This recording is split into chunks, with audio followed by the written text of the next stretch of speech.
അയോധ്യയിലെ പ്രാണപ്രതിഷ്ഠ സമംഗളം നടന്നു. പ്രധാനമന്ത്രി നരേന്ദ്രമോദിയുടെയും RSS മേധാവി മോഹൻ ഭാഗവതിൻ്റെയും UP മുഖ്യമന്ത്രി യോഗി ആദിത്യനാഥിൻ്റെയും സാന്നിധ്യം ചടങ്ങുകൾക്ക് പ്രത്യേക പകിട്ട് പകർന്നു. വേറെയും ഒരുപാട് VIP-കളും VVIP-കളും തത്സമയത്ത് അയോധ്യയിലെത്തിയിരുന്നു. BJP ഭരിക്കുന്ന സംസ്ഥാനങ്ങളും കേന്ദ്രവും പകുതി ദിവസത്തെ അവധിയാണ് പ്രഖ്യാപിച്ചത്. എന്നാൽ കോൺഗ്രസ് ഭരിക്കുന്ന ഹിമാചൽ പ്രദേശ് ഇവരൊക്കെ മലർത്തിയടിച്ചു. ഹിമാചൽ പ്രദേശിലെ എല്ലാ വിദ്യാലയങ്ങൾക്കും സർക്കാർ ഓഫീസുകൾക്കും ഒഴിവായിരുന്നു.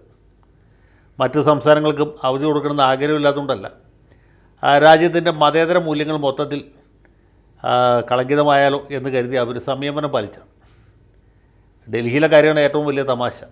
സാക്ഷാൽ അരവിന്ദ് കെജ്രിവാൾ രാമക്ഷേത്രത്തിൽ പോയി പൂജ നടത്തി രാമായണത്തിലെ സുന്ദരകാന്ഡം സർക്കാരിൻ്റെ ആഭിമുഖ്യത്തിൽ പാരായണം ചെയ്യുക, മറ്റ് പലവിധ വഴിപാടുകൾ നടത്തിച്ചു. മറ്റ് സംസ്ഥാനങ്ങളിലും കോൺഗ്രസ് നേതാക്കൾ വ്യക്തികൾ എന്ന രീതിയിൽ ഇതുപോലുള്ള പരിപാടികൾ പങ്കാളികളായെങ്കിലും പാർട്ടി എന്ന നിലയിൽ ഇന്ത്യൻ നാഷണൽ കോൺഗ്രസ് ഈ പരിപാടിയിൽ നിന്ന് അകന്നു. മതേതര പാർട്ടികളായിട്ടുള്ള അല്ലെങ്കിൽ മതവിരുദ്ധ പാർട്ടികളായിട്ടുള്ള CPM, CPI, RSP മുതലായവ ഇതിനോട് പരിപൂർണമായിട്ടും വിട്ടു. ഞാൻ പറയാൻ വന്നത് ഇതൊന്നുമല്ല. വരാൻ പോകുന്ന പൊതുതെരഞ്ഞെടുപ്പ് ഇനി അധികം അകലെയല്ല. മാർച്ച് മാസത്തിൽ തെരഞ്ഞെടുപ്പ് പ്രഖ്യാപിക്കും. ഏപ്രിൽ മെയ് മാസങ്ങളിലായിട്ട് ആ ചടങ്ങും നടക്കും. ഇപ്പോൾ രാജ്യത്താകമാനം ഒരു വലിയ കാവ്യ തരംഗം ആഞ്ഞടിക്കുകയാണെന്നാണ് നമ്മുടെ രാഷ്ട്രീയ നിരീക്ഷകരും വർത്തമാനം പത്രങ്ങളും TV ചാനലുകളൊക്കെ പ്രവചിക്കുന്നത്. ഇനിയിപ്പോൾ ഇലക്ട്രോണിക് മെഷീൻ വെക്കേണ്ട താമസമുള്ളൂ. ആളുകൾ BJPക്ക് വോട്ട് ചെയ്ത് വിജയിപ്പിക്കാൻ തയ്യാറായി നിൽക്കുന്നു എന്നുള്ളതാണ് പൊതുവെയുള്ളൊരു അനുമാനം. അത് എന്തുമാത്രം സത്യമാണെന്നുള്ളത് വോട്ട് എണ്ണിക്കഴിയുമ്പോഴേ പറയാൻ പറ്റും. ഈ ഇന്ത്യ സഖ്യത്തിന് സാങ്കേതികവും രാഷ്ട്രീയവുമായിട്ടുള്ള ബുദ്ധി ഉപദേശിച്ചുകൊണ്ടിരിക്കുന്ന പ്രമുഖ തെരഞ്ഞെടുപ്പ് ശാസ്ത്ര വിദഗ്ധൻ കൂടിയായിട്ടുള്ള യോഗേന്ദ്ര യാദവിൻ്റെ ഒരു ലേഖനം സമീപകാലത്ത് മാധ്യമത്തിൻ്റെ എഡിറ്റോറിയൽ പേജ് വായിക്കട്ടെ. അദ്ദേഹം പറയുന്നത് ഇവർ ഈ BJPക്കാരും നിരീക്ഷകരും പറയുന്ന പോലെ അത്ര എളുപ്പമല്ല BJPക്ക് ജയിക്കാൻ എന്നാണ്. അതായത് ഹിന്ദി ബെൽറ്റിൽ BJPക്ക് നല്ല ഭൂരിപക്ഷമുണ്ടാവും. അവിടെ ഏതാനും സീറ്റുകൾ കുറയ്ക്കാനാണ് കോൺഗ്രസും സഖ്യകക്ഷികളും ശ്രമിക്കുന്നത് അല്ലെങ്കിൽ ശ്രമിക്കേണ്ടത്. മറിച്ച് BJPക്ക് തീരെ സ്വാധീനമില്ലാത്ത തെക്കേ ഇന്ത്യൻ സംസ്ഥാനങ്ങൾ, പ്രത്യേകിച്ച് കേരളം, തമിഴ്നാട്, ആന്ധ്ര, തെലുങ്കാന, ഈ 4 സംസ്ഥാനങ്ങളും പഞ്ചാബ്, ജമ്മു കാശ്മീർ എന്നിവിടങ്ങളിലും ഇന്ത്യ സഖ്യത്തിന് അല്ലെങ്കിൽ പ്രതിപക്ഷത്തുള്ള മറ്റ് പാർട്ടികൾക്ക് വലിയ മേൽക്കൈയുണ്ട്. ഇടതുപക്ഷമാണെങ്കിലും DMK ആണെങ്കിലും കോൺഗ്രസ് ആണെങ്കിലും ഒക്കെ. അപ്പോൾ അങ്ങനെ ഒരു സാഹചര്യം അവിടെ നിൽക്കുന്നു.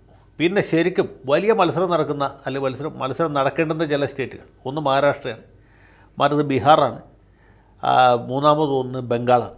ഈ സംസ്ഥാനങ്ങളിലാണ് നമ്മളെന്ന് വെച്ചാൽ ഇന്ത്യ മുന്നണി BJPയെ ചെറുത്ത് നിൽക്കേണ്ടത് എന്നാണ് അദ്ദേഹം ഈ ലേഖനവശാൽ അഭിപ്രായപ്പെട്ടിട്ടുള്ളത്. അതിൽ കുറേ യാഥാർത്ഥ്യവുമുണ്ട്. അപ്പോൾ വലിയ മത്സരം നടക്കുന്ന 2 സംസ്ഥാനങ്ങൾ, ഒന്ന് ബംഗാളാണ്, മറ്റത് ബീഹാർ.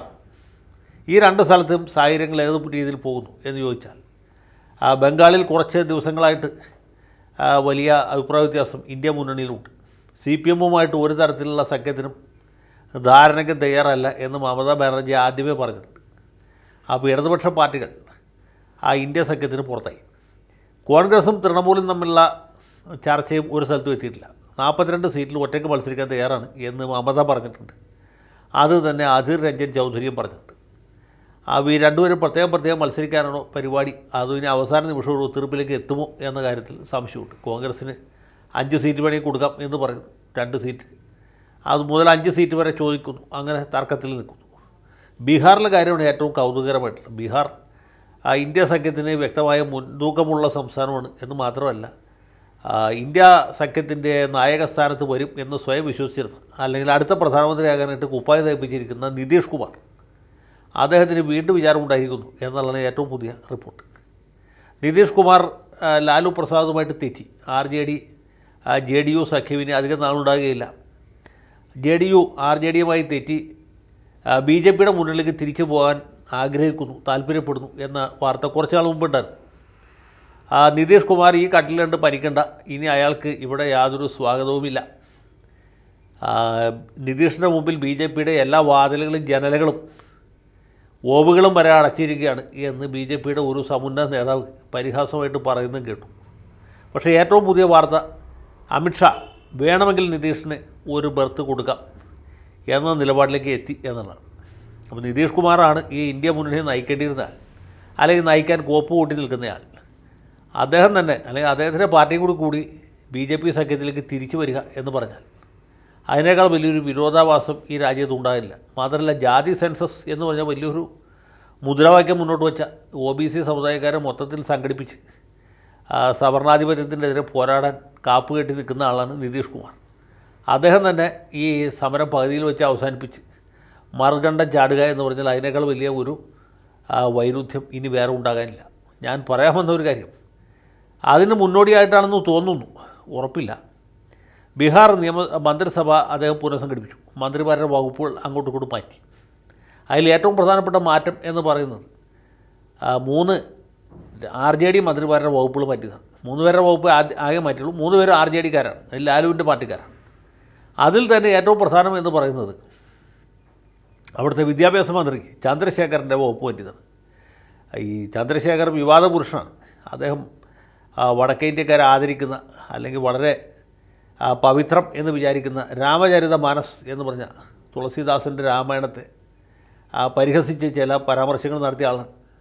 അന്ന് ലാലു പ്രസാദും നിതീഷ് കുമാറും ഈ മന്ത്രിയോട് പറഞ്ഞു, താങ്കൾ ഇനി മേലെങ്കിലും ഈ വാക്കുകൾ പ്രയോഗിക്കുമ്പോൾ സൂക്ഷിക്കണം, തെരഞ്ഞെടുപ്പ് അടുത്ത സമയമാണ്, ആളുകളെ വെറുപ്പിക്കരുത്. പക്ഷേ ചന്ദ്രശേഖരനെ ഒന്നും ബാധകമില്ല. അദ്ദേഹം തുടർന്നും ഏതാണ്ട് ഇതേ രീതിയിലുള്ള പരാമർശങ്ങൾ തന്നെ നടത്തിക്കൊണ്ടിരിക്കുകയാണ്. ഇപ്പോൾ ഇതാ ചന്ദ്രശേഖരൻ്റെ വിദ്യാഭ്യാസ വകുപ്പ് മറ്റൊരാളെ ഏൽപ്പിക്കുകയും ഇദ്ദേഹത്തിന് കരിമ്പ് വ്യവസായത്തിൻ്റെ ചുമതല ഏൽപ്പിക്കുകയും ചെയ്തിരിക്കുകയാണ്. ഇനിയിപ്പോൾ കരിമ്പ് വ്യവസായിപ്പിക്കേണ്ട ജോലിയാണ് ചന്ദ്രശേഖരൻ എന്ന് പറഞ്ഞ വിദ്യാഭ്യാസ വിചക്ഷണന് വന്നു ചേർന്നിട്ടുള്ളത്. അപ്പോൾ ഈ ഒരു നിലയിലേക്ക് കാര്യങ്ങൾ എത്തിയിരിക്കുകയാണ്. BJPയെ സന്തോഷിപ്പിക്കാനുള്ള അല്ലെങ്കിൽ രാമഭക്തന്മാരെ സമാശ്വസിപ്പിക്കാൻ വേണ്ടിയിട്ടാണ് എന്നാണ് നമ്മുടെ ഇംഗ്ലീഷ് പത്രങ്ങൾ മൊത്തത്തിൽ എഴുതിയിട്ടുള്ളത്. അതിൻ്റെ യാഥാർത്ഥ്യം എന്തുമാത്രം ഉണ്ടാവും നമുക്കറിയില്ല. ഇനി ഇദ്ദേഹത്തിൻ്റെ വകുപ്പ് മാറ്റി കരിമ്പ് വ്യവസായം ഏൽപ്പിക്കുന്നത് കൊണ്ട് പുള്ളിയുടെ വായില നാവിൻ്റെ ശൗര്യത്തിന് വല്ല കുറവ് സംഭവിക്കുമോ അതും അറിയില്ല.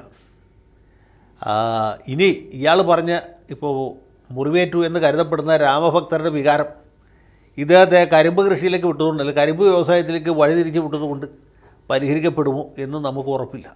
ഏതായാലും ചന്ദ്രശേഖരന് വിദ്യാഭ്യാസ വകുപ്പ് നഷ്ടപ്പെട്ടു, കരിമ്പ് വ്യവസായം കിട്ടി എന്നുള്ളതാണ് യാഥാർത്ഥ്യം. വൈകാതെ തന്നെ നമ്മുടെ നിതീഷ് കുമാറും അദ്ദേഹത്തിൻ്റെ പാർട്ടിയും ദേശീയ ജനാധിപത്യ സഖ്യത്തിലേക്ക് തിരിച്ചു പോകും, ഇന്ത്യ മുന്നണിയെ നേതൃസ്ഥാനം ഉപേക്ഷിക്കും എന്നുള്ളതാണ് വടക്കേ ഇന്ത്യൻ പത്രങ്ങൾ നൽകുന്ന സൂചന. ഇത് പുതിയ കാര്യമൊന്നുമല്ല. മുമ്പ് ഇതുപോലെ ഈ ദേശീയ സഖ്യം എന്ന് പറഞ്ഞൊന്നുണ്ടായിരുന്നു. കോൺഗ്രസിനും BJPക്കും എതിരായിട്ട് രൂപീകരിച്ച ദേശീയ സഖ്യത്തിൻ്റെ ചെയർമാൻ തെലുങ്ക് ദേശത്തിൻ്റെ നേതാവും ആന്ധ്ര മുഖ്യമന്ത്രിയുമായിരുന്ന ചന്ദ്രബാബു നായിഡു ആയിരുന്നു. ആ ദേശീയ സഖ്യത്തിൻ്റെ ചെയർമാൻ സ്ഥാനത്ത് ഇരുന്നുകൊണ്ട് തന്നെ ചന്ദ്രബാബു അദ്ദേഹത്തിൻ്റെ തെലുങ്ക് ദേശം പാർട്ടി BJP സർക്കാരിൻ്റെ പിന്തുണ പ്രഖ്യാപിച്ചു. അങ്ങനെയാണ് 98-ൽ BJPക്ക് മന്ത്രിസഭ രൂപീകരിക്കാൻ കഴിച്ചത്. അപ്പോൾ ഇങ്ങനെയുള്ള സംഭവങ്ങൾ ആണ് ഇപ്പോൾ നമ്മുടെ നാട്ടിൽ നടന്നുകൊണ്ടിരിക്കുന്നത്. ഇന്നലെയോളം എന്തെന്ന് അറിയില്ല, ഇനി നാളെയും എന്തെന്ന് അറിയില്ല എന്ന് പറഞ്ഞത് ഈ നിതീഷ് കുമാറിനെ പോലെയുള്ള വയറ്റുപഴുപ്പുകാരായ രാഷ്ട്രീയക്കാരെ ഉദ്ദേശിച്ചാണ് എന്ന കാര്യത്തിൽ എനിക്ക് യാതൊരു സംശയമില്ല.